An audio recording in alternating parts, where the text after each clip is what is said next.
Hi everyone, and welcome to another video of So Many Games So Little Time. Today we're going to be talking about the games that I played in March. Now, it took a while for me to make this video, So Many Games So Little Time, but finally we're here, okay? In the past, I used to take a little note sheet and cheat and hope you guys wouldn't notice, but now I'm just going to be blatantly obvious and use the BG stats. I'm not sponsored, to just tell you what I've played, how much I've played it, and of course show it to you, okay? Because once again, I don't have that much time to prepare everything into details. I don't write my texts and none of that. But anyway, let's get right to it. Number one is, I'm not going to do it in order because otherwise the boxes, the way I stack them. Before we start, we have some gaps here. That's because I had to take the games out. And yeah, so you'll see which ones were taken out, okay? All right, the first one, let's see, number one. Number one is Paper Tales. I really like this one. Well, okay, spoiler alert, maybe I don't like all of them that I played, but this is one that I own, and all the games that I own, I tend to like. So Paper Tales, I like it. Basically, it's a tableau builder. You have a bunch of cards in front of you, kind of like a civilization builder. You recruit people. You have two lines, a front line and a back line. The front line will be able to attack other people. Well, not really other people, you just add up your military might, and that has its effect, and you get victory points a la Seven Wonders if you've played that before. And then the back row, they're just there to give you resources and everything if they do. The front row can also give you resources. Front row is just for fighting. Now, what's cool about Paper Tales is you recruit these people, you pay them, put them on your tableau on the table. But at the end of the round, they age. They get an aging token. And at the end of next round, whichever unit has an aging token, they die. They perish. They move on to another life. Well, not another life. They move on to the next life, I guess, if you believe in that. So that's what makes it very interesting, because most of your units you're going to have for one round, and then a second round, maybe, depending even on what cards you have. Another thing is you can also build buildings. So the buildings will give you victory points or extra advantages and so on. So yeah, I really like this one. Supposedly it has a very good solo. I have the expansion for the solo, but I haven't tried it, so can't really talk about that. Anyway, Paper Tales, check it out. It's by Masato Usugi and Christine Alcouf. She does the art. All right, and by Stronghold Games. All right, Paper Tales. Okay, the next one is Where Am I, Alice in a Mad Tea Party. This is a deduction game where people are given a card of the different people who are sitting at the table with Alice in Wonderland, right? Or with Alice. And you have to find out who is actually who. Now, the funny part about this game is that you're literally setting a table. The table is there, the chairs are there. But on your turn, you are placing a piece of crockery, which is awesome. Let me show you. Look at this. It's so cool. It has these little pieces and they look so nice. If you want to see more details, check the unboxing. But it's really, really cool, nicely detailed.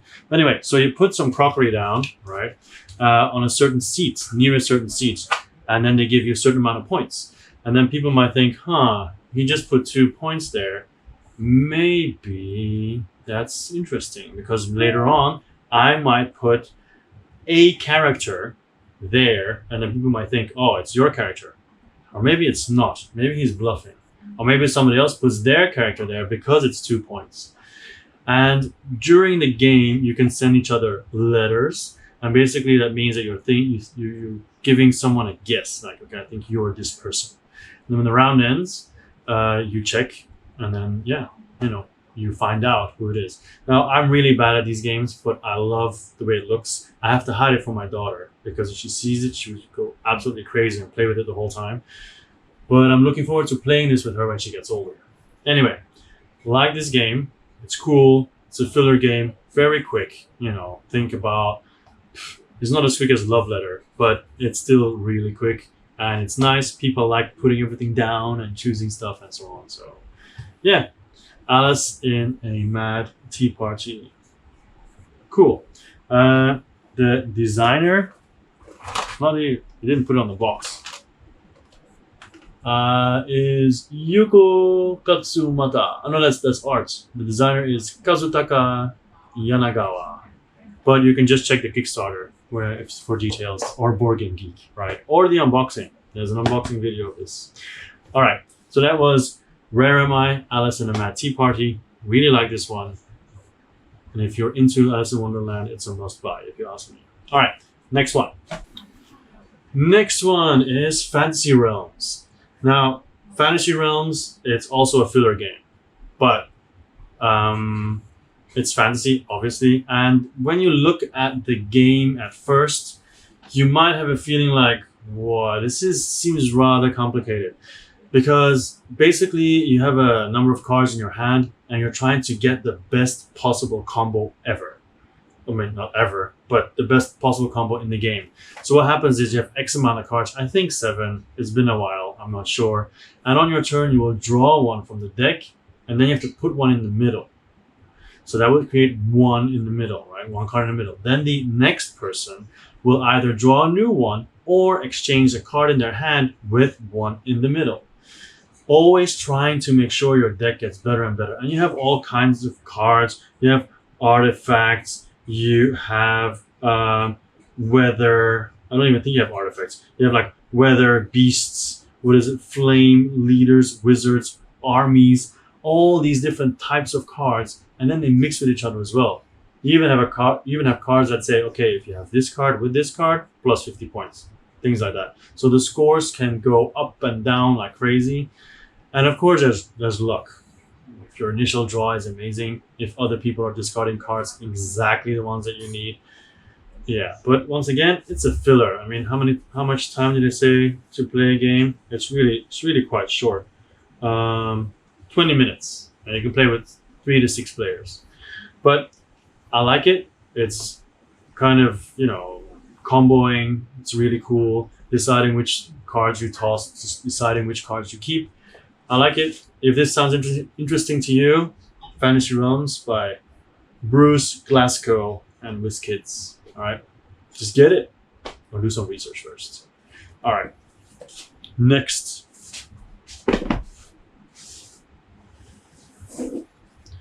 Okay, next is Gorinto by Richard Yanner. Now, people who follow my channel, they already know Gorinto. I did a how to play, I did a unboxing, I did a review, and I did a solo playthrough, and I did a regular playthrough. So basically, I covered top to bottom for this game because I just really like it. Okay, I know I keep repeating myself. I need more vocabulary, but basically, I can't even show you the back of the box because it doesn't really show it. But there's cards or links around me that you can see and check it out. But basically, it's an abstract game where you're trying to remove tiles, and there's 4 seasons. Every season you try to score the goals that are on the table, try to get as many points as possible, while also keeping an eye on your opponents to make sure that they don't get the tiles they need. Because in the beginning, there are many tiles, right? It doesn't really matter then. But later on, as the tiles start to dwindle, then strategy becomes more and more and more important, okay? And the solo version is also really good, really good. I like how you constantly have to be on your toes when you play the solo version. So I'm not going to talk much more about this. Really like this game, and yeah, go check out whatever you want. Unboxing, review, playthroughs. It's cool. And it's also quite short.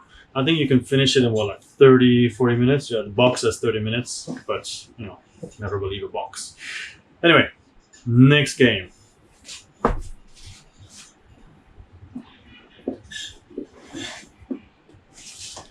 Next game is Flamme Rouge.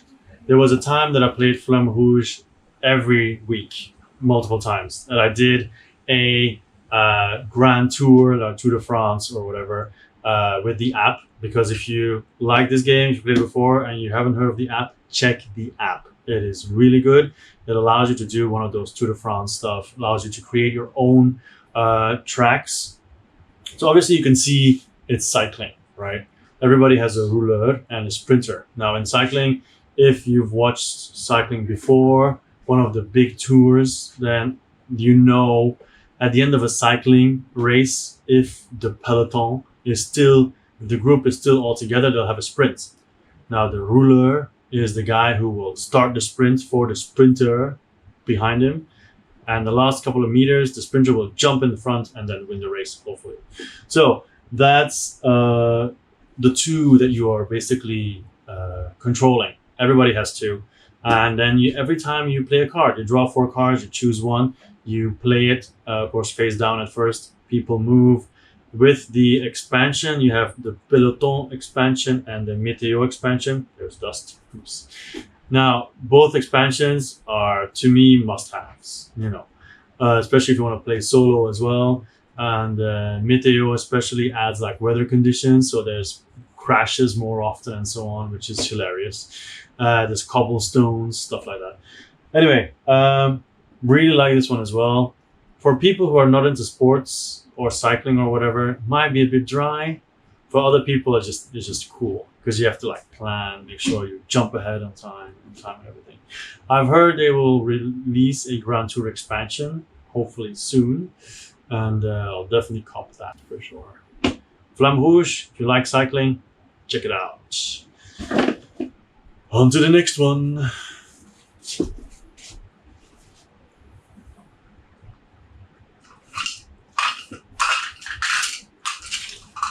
The next one is Genki Sushi.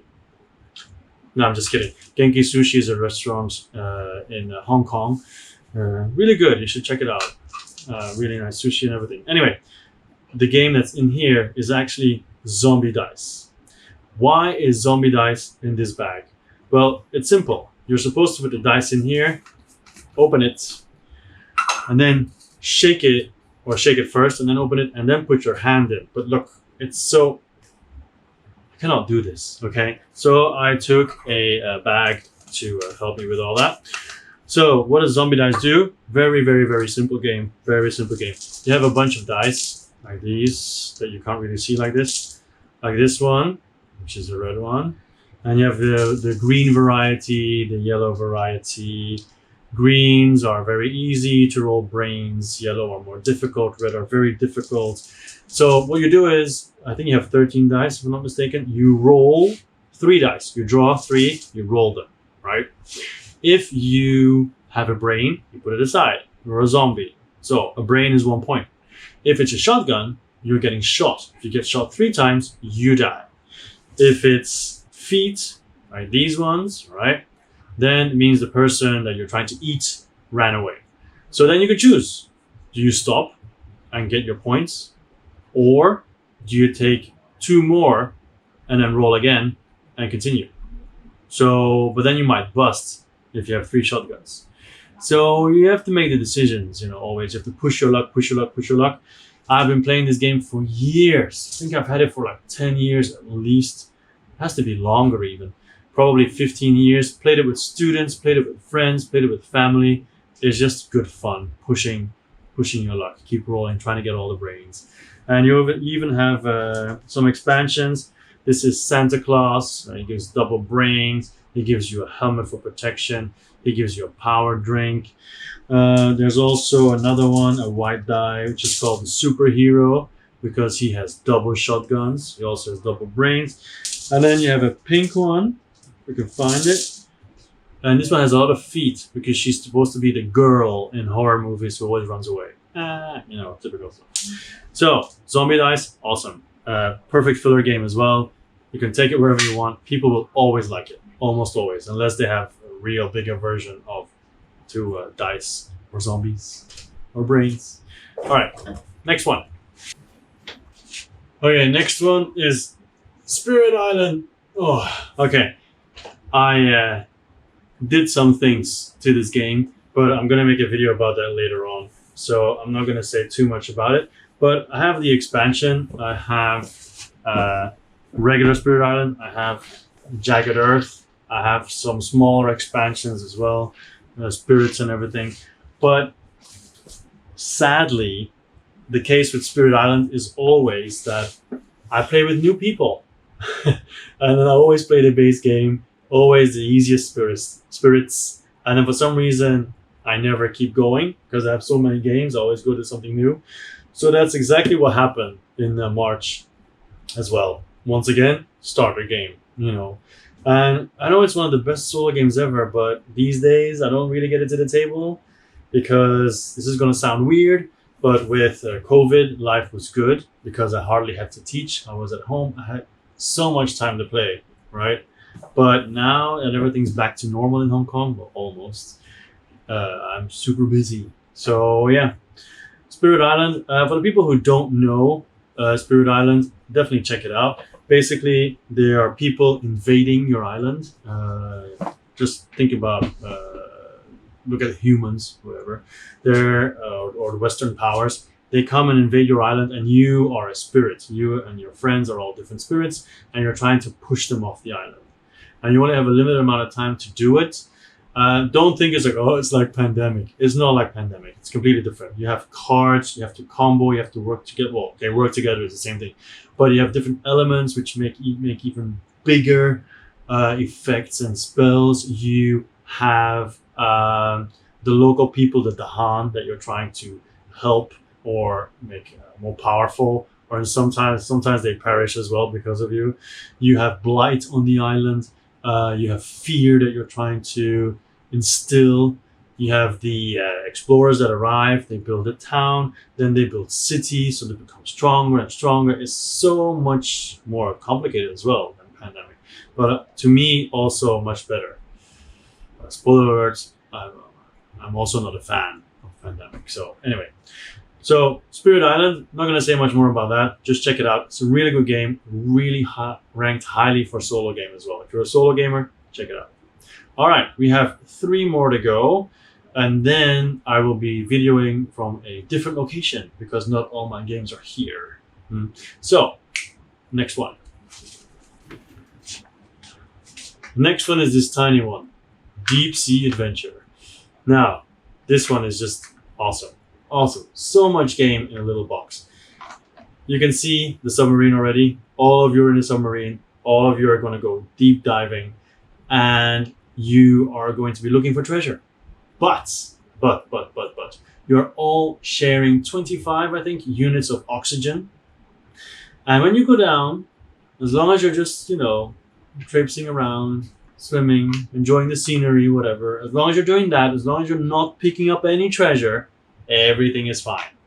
But the moment one person picks up one treasure, they will be using 1 oxygen per treasure every turn from then on. So there's a record skip for a second there. Record skip for a second there.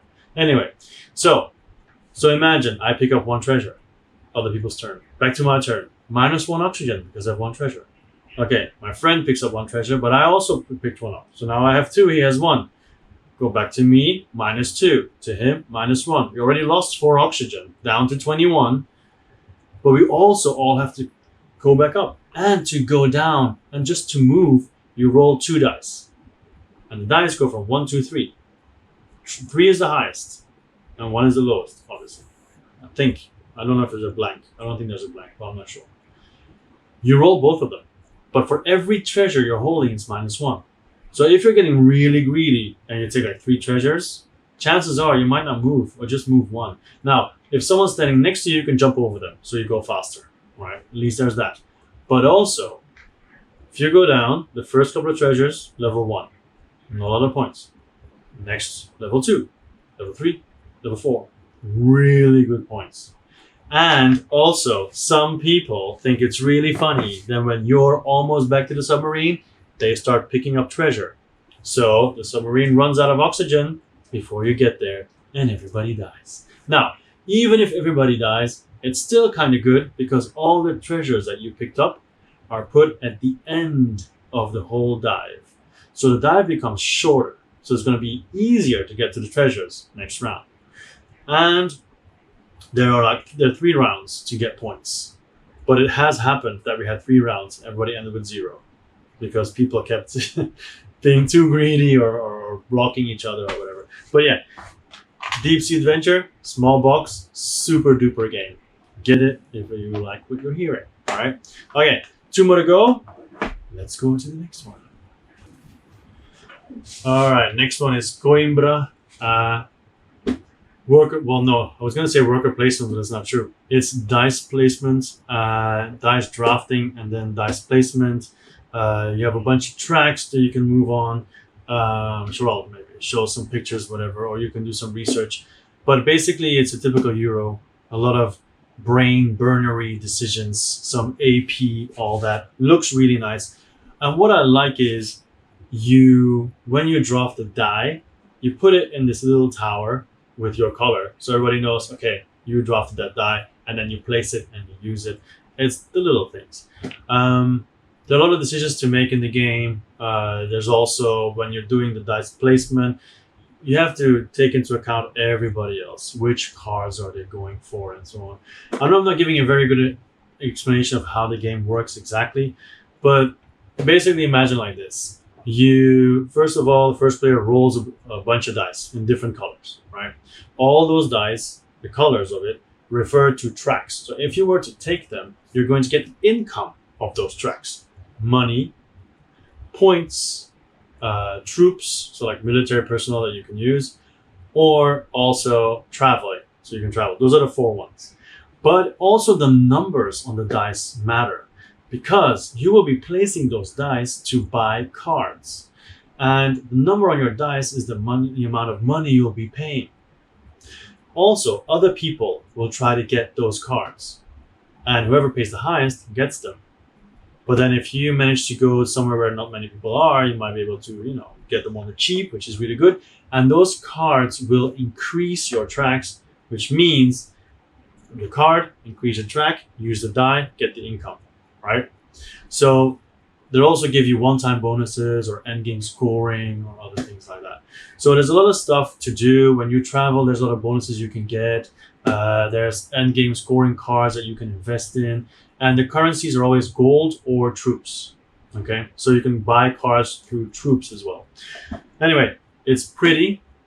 It takes a while for people to get it. But so far, everyone I've played with, they really like it. Coimbra, for me, it's a winner. And I hope for you too if you check it out. All right, that's it. Ta-da. Last one. And the last one is a biggie. There you go. Dwellings of Eldervale. Well, that's just if you see the card, you'll see what it is. But it might not be there yet. So it depends on when you're watching the video, right? Anyway, so Dwellings of Eldervale. This is awesome. I played this game 8 times. 8 times in 1 month. That's how good it is. It's worker placement. It is area control. It is fighting monsters. It is buying. It's tableau building. The monsters, when they come out, they have standees that make sound when you move them around. Just check my unboxing. I did a playthrough, but it didn't manage to get on the channel because there was too much chaos going around. We actually tried 2 playthroughs already, and both of them failed. Maybe we'll try a 3rd time. So just look at the back of the box. Even looking at the back of the box, you just see how epic this game is. People keep saying it's hard to get. It's true, but the publishers, they keep doing new prints on their website. So just keep an eye on the website, fill in the newsletter, and you can get it eventually, right? But really, really, really awesome game. Love it to bits. Like I said, played it 8 times. Should say more than enough. There are like 16 factions, I think. The trays are amazing. The components are amazing. I mean, this is... I haven't done the top 100 in forever, but I cannot imagine this is not in the top 10. This is amazing. Yeah, I'm just gonna stop there. Let's go to the new location and check what games I'm talking about there. All right. Hello everyone, and welcome to part 2 of what I played in March. You can see I'm here at my job because I also have a bunch of games here that I play. So that's why from now on, when I do these videos, will most likely be 2 locations. Now, let's start off with, or let's continue with the flow of history. Now, I really like this game. I played it a long time ago, then got my own copy and finally got it to the table again. And that's when I realized it actually has a fair amount of cards that are misprinted, which kind of took the joy out, you know, when you realize, wait, I'm supposed to be able to do this. Oh no, wait, it's wrong. But now I got this card. I'm not supposed to do this because it's wrong, you know. Anyway, what is the game about? It is about creating your own civilization, right? And you do this by bidding. You're bidding on cards. Basically, there's a line of cards and you say, okay, I put my guy here and I'm going to bid 5 gold. And then somebody else can outbid you, okay, and then take the card, but then you will get monetary compensation. So that will give you more money later on to bid higher and probably an amount that nobody else can outbid you for. So the game itself, I like it, but when I played it first, it was also the deluxe version with gold coins and everything. This one does not have it, even though it was, I should say it, even though it was on Amazon and it was said that it was deluxe, it was not deluxe in the end. Anyway, if people ask me to play, would I play? I will play it. But my enjoyment has gone down a little bit because of the coins that were not there.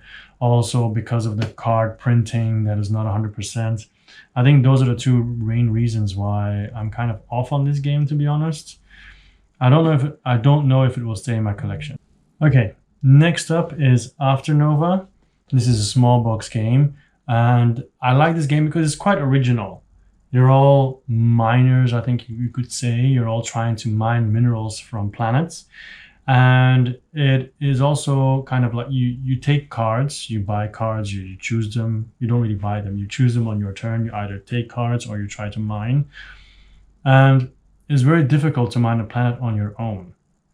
So you have to work together with the other players. But before you do, you have to come to an agreement. Okay, who gets which crystals, who gets what. And that way you can fulfill these blueprints you see here to actually get points. And if I'm not mistaken, the first person who has 7 blueprints ends the game. Not necessarily wins, but ends the game. So it's a lot of cooperating. And of course, if you notice somebody's winning, you're like, no, don't work with them. You know, work with me, stuff like that.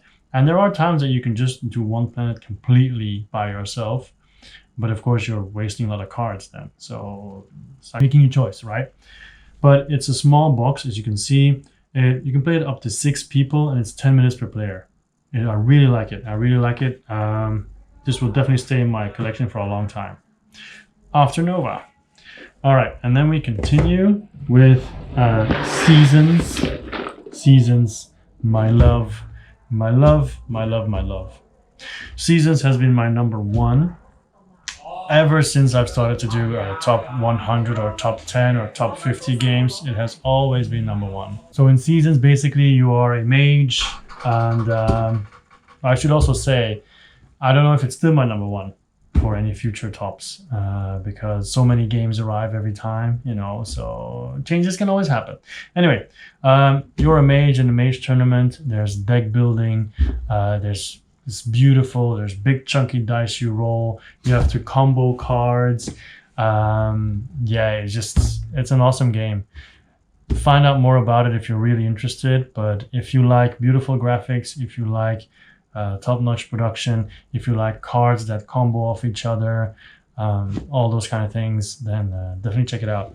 I really, really, truly love this game. Seasons. Then we have another small box game, and that is Portal of Heroes.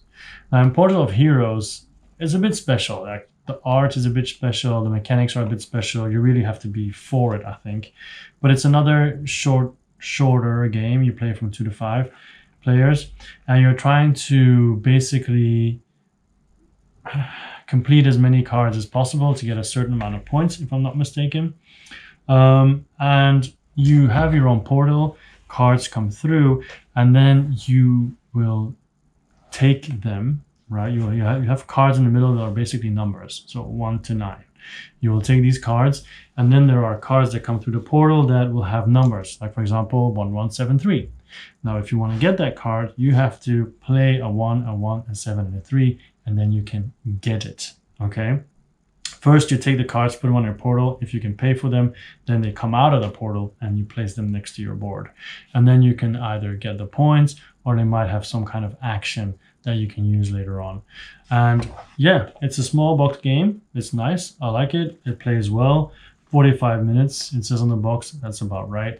If this sounds interesting to you, just, check it out. I like it. Definitely do. Next one is something that I picked up on Amazon very cheaply. It's called Bushido.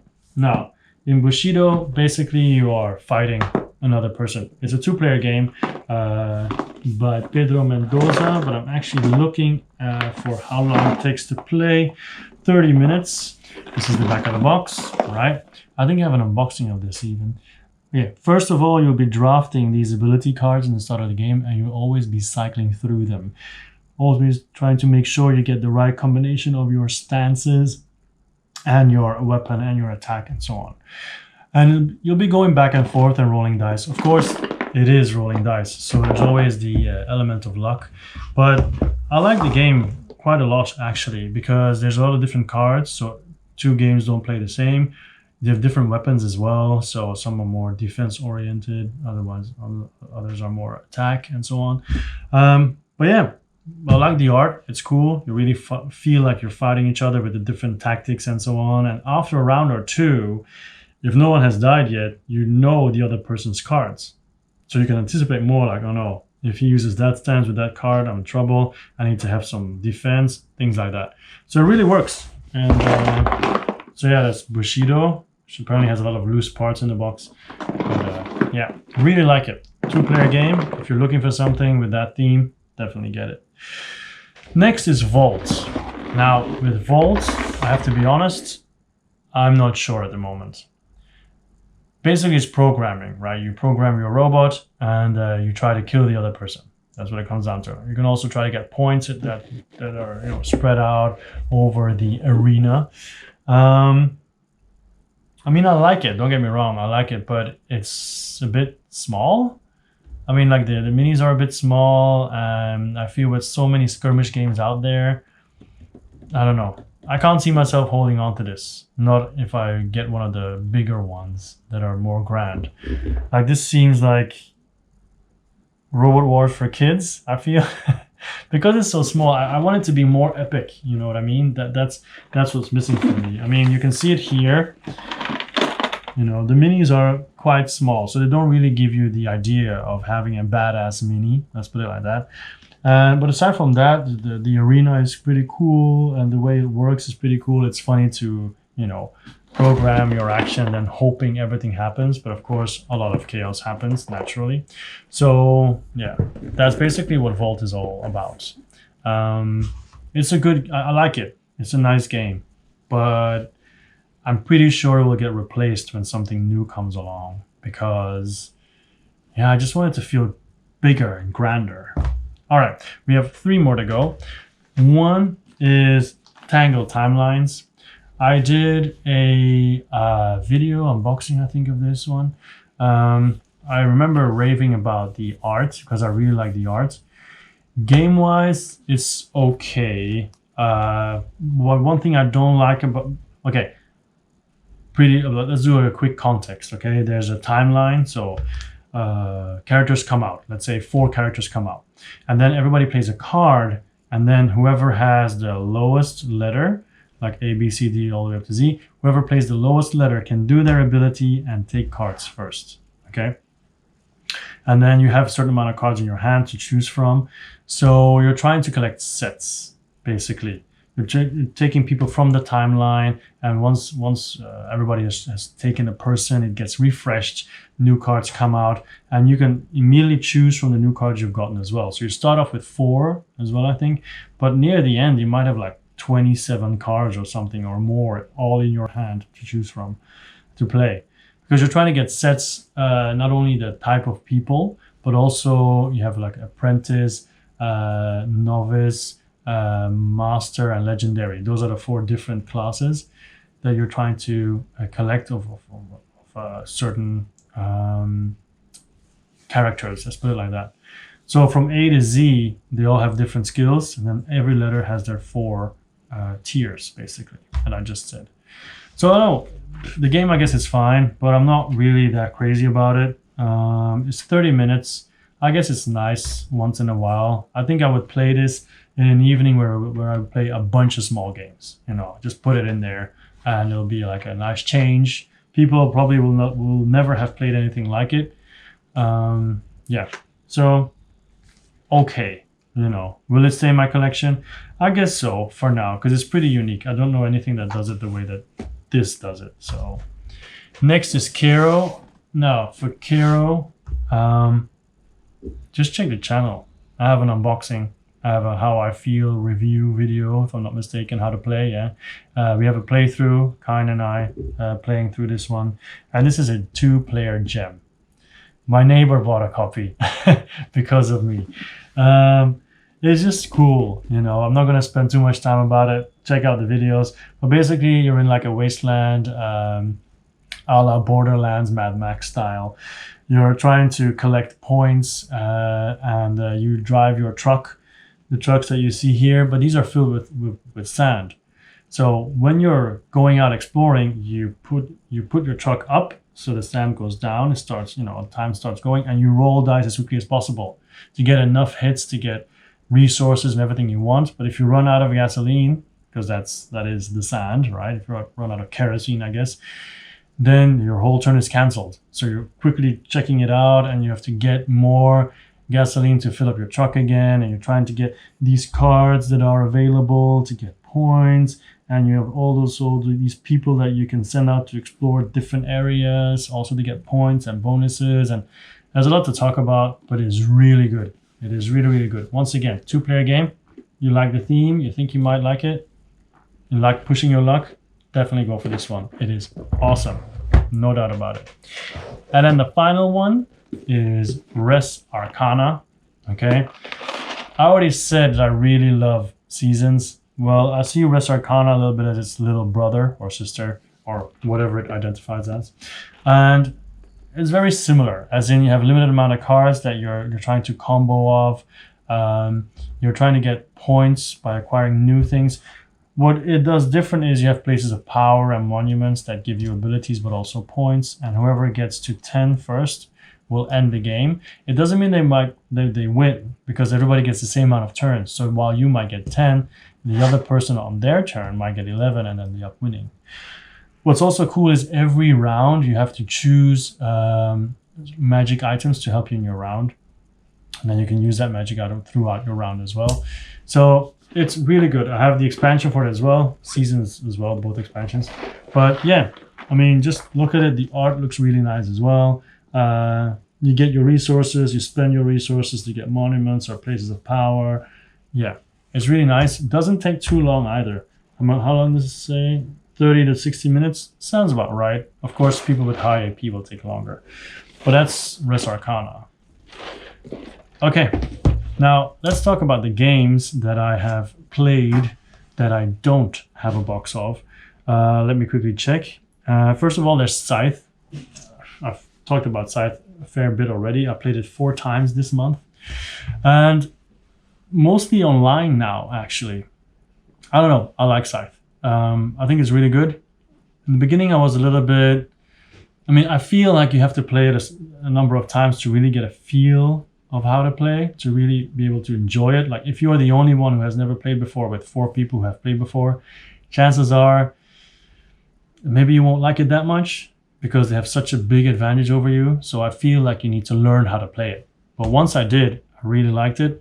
I did almost all the achievements on my phone.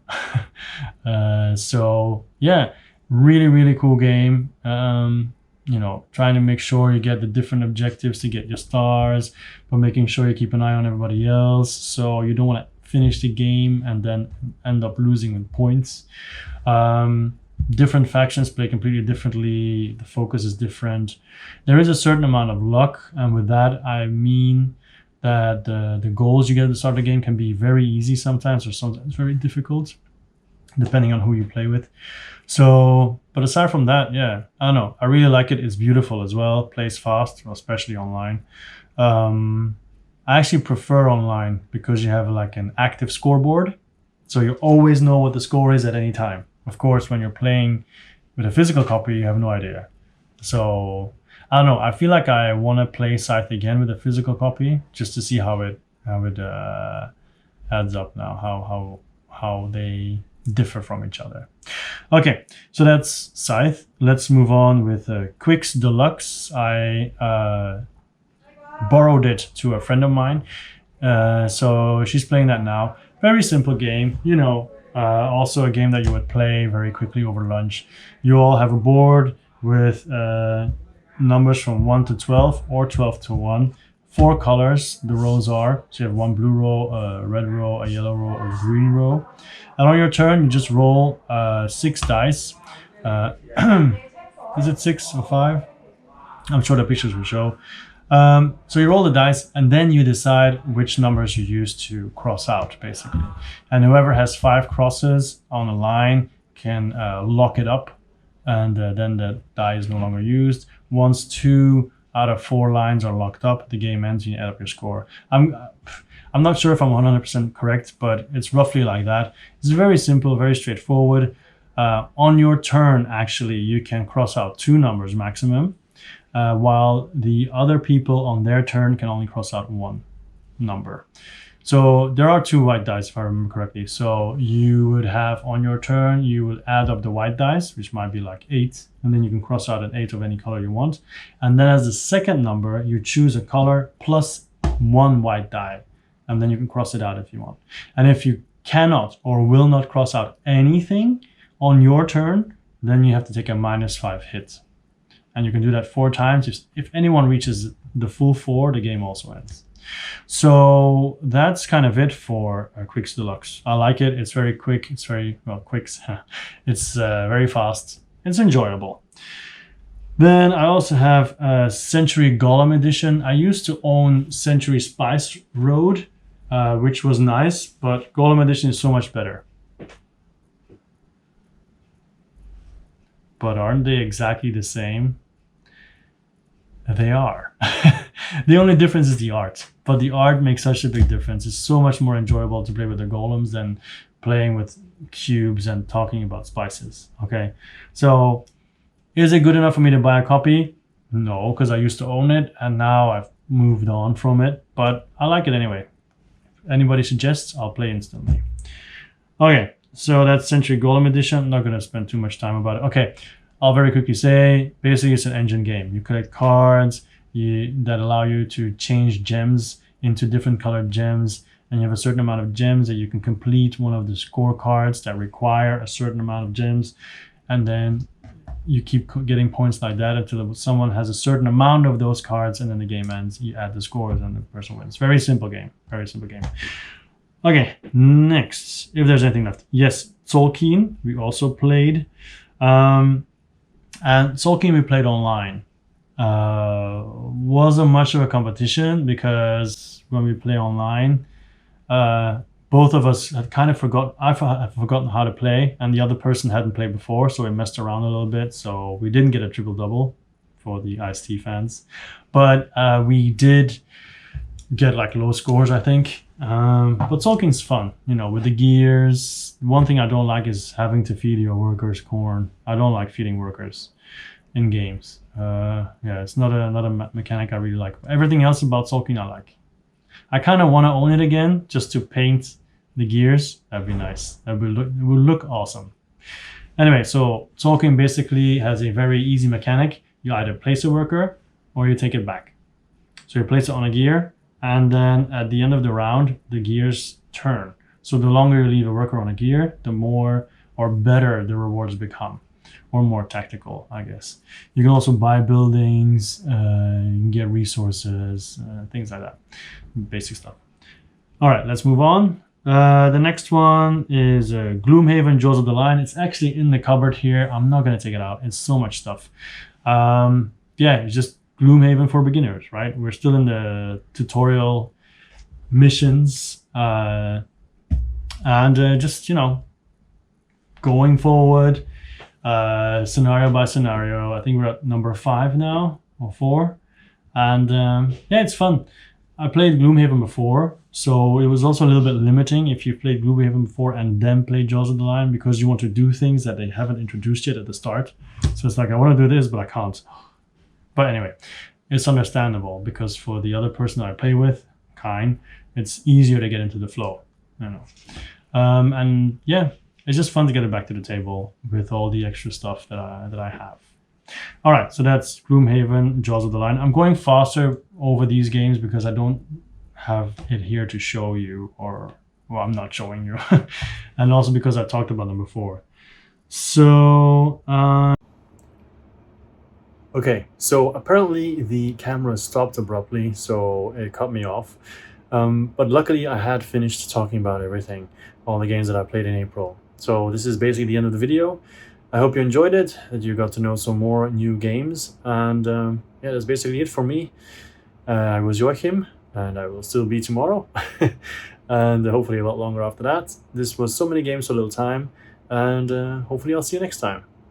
Bye-bye.